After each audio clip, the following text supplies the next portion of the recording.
Japan పర్యటనలో JICA రుణం కోసం విజ్ఞప్తులు. దావోస్లోనూ వేల కోట్ల ఒప్పందాలు.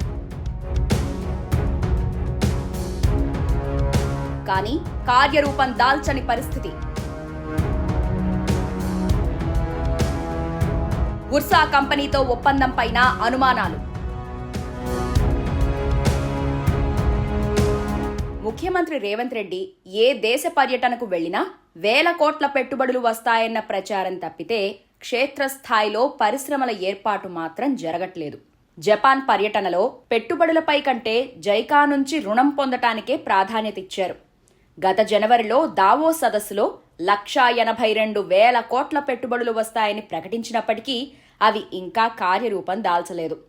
అప్పట్లో ఉర్సా క్లస్టర్ కంపెనీతో చేసుకున్న ఒప్పందం పైన అనుమానాలు కలుగుతున్నాయి. ప్రస్తుతం ఆ కంపెనీకి వైజాగ్లో కేటాయించిన భూములపై ఆంధ్రప్రదేశ్ ప్రభుత్వంపై తీవ్ర విమర్శలు వస్తున్నాయి. చంద్రబాబు, రేవంత్ రెడ్డి కలిసి తమకు అనుకూల కంపెనీలకు భూముల్ని ధారాదత్తం చేసే పనిలో ఉన్నట్టున్నారు.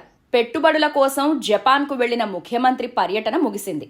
ఇంతకుముందు దావోస్ పర్యటనలో సైతం వేల కోట్ల రూపాయల పెట్టుబడులు వచ్చాయని చెప్పుకున్న కాంగ్రెస్ ప్రభుత్వం క్షేత్రస్థాయిలో మాత్రం పరిశ్రమలు రాలేదన్న విషయాన్ని గోప్యంగా ఉంచుతోంది. చివరికి హైదరాబాద్లో భారీ డేటా సెంటర్ను నెలకొల్పేందుకు ముందుకు వచ్చిన ఉర్సా కంపెనీ పైన ఆంధ్రప్రదేశ్లో ఆరోపణలున్నాయి. ఇక జపాన్ పర్యటనలోనూ ఇదే స్క్రీన్ ప్లేను నడిపిస్తున్నారు రేవంత్ రెడ్డి. ఏవో కంపెనీల పేర్లు చెప్పి పెట్టుబడులు వస్తున్నాయని తెలంగాణ ప్రజల్ని నమ్మించే ప్రయత్నం చేస్తున్నారు.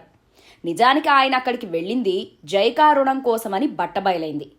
తెలంగాణ రైజింగ్కు 11,693 కోట్ల రూపాయల రుణం కావాలని జపాన్ ఇంటర్నేషనల్ కోఆపరేషన్ ఏజెన్సీని కోరినట్లు సమాచారం.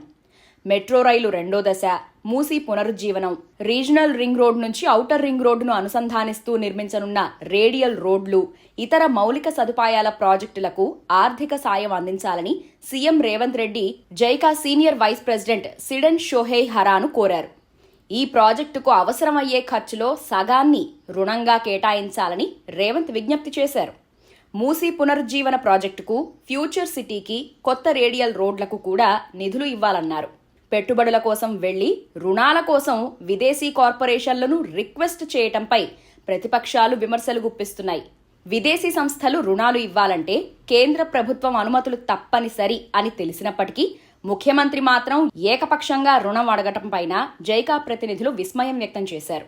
మారుబెని, ఎన్టీటీ డేటా, తోషిబా ట్రాన్స్మిషన్ లాంటి కంపెనీలు పెట్టుబడులు పెట్టడానికి ముందుకు వచ్చాయని తెలంగాణ పరిశ్రమల శాఖ ప్రకటించింది.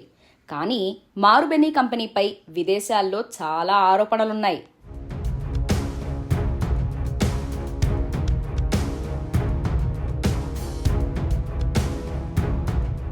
కానీ దావోస్లో 1,82,000 కోట్ల విలువైన ఒప్పందాలు చేసుకున్నామన్న కాంగ్రెస్ ప్రభుత్వం ఇప్పటి వరకు క్షేత్రస్థాయిలో ఎన్ని పరిశ్రమలు వచ్చాయి, అవి ఏ దశల్లో ఉన్నాయో చెప్పలేకపోతోంది. తెలంగాణలోనే ఉన్న కంపెనీలతో దావోస్లో ఒప్పందాలు కుదుర్చుకున్నారని అప్పట్లో విమర్శలొచ్చాయి. అమెజాన్ లాంటి సంస్థలు విస్తరణ కోసం చేసిన ప్రతిపాదనల్ని కూడా నూతన ఒప్పందాలుగా చూపెట్టాలని కాంగ్రెస్ ప్రభుత్వం తీవ్రంగా ప్రయత్నించింది.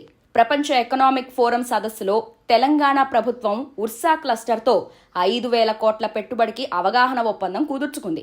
ప్రస్తుతం ఈ కంపెనీకి వైజాగ్లో భూముల కేటాయింపుపై గందరగోళం నెలకొంది. తెలంగాణ ప్రభుత్వంతో ఎంఓయూ చేసుకున్న సమయానికి అసలు ఈ సంస్థ ఏర్పాటు కూడా కాలేదు. కేవలం పేపర్లపై రిజిస్టర్ అయిన కంపెనీతో తెలంగాణ ప్రభుత్వం ఒప్పందం కుదుర్చుకోవటం, అదే కంపెనీకి చంద్రబాబు ప్రభుత్వం భూములు కేటాయించడం అనుమానాలను కలిగిస్తోంది. గురు శిష్యులు కలిసి తమకు అనుకూలమైన వాళ్లకు ప్రయోజనాలు కలిగించేలా వ్యవహరిస్తున్నారన్న ఆరోపణలు వినిపిస్తున్నాయి.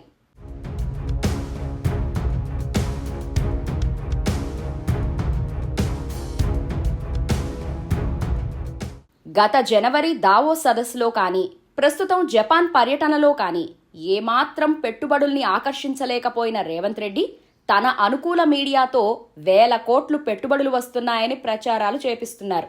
దావోస్లో 1,82,000 కోట్లకు ఒప్పందాలు కుదిరినట్లు అప్పుడు ప్రభుత్వం ప్రకటనలు విడుదల చేయించింది. కానీ ప్రస్తుతం అవి ఏ దశలో ఉన్నాయో ఎవ్వరికీ తెలీదు. కేవలం ప్రచారార్భాటం కోసమే ఎంఓయూలు చేసుకుంటున్నారని ప్రతిపక్షాలు విమర్శిస్తున్నాయి.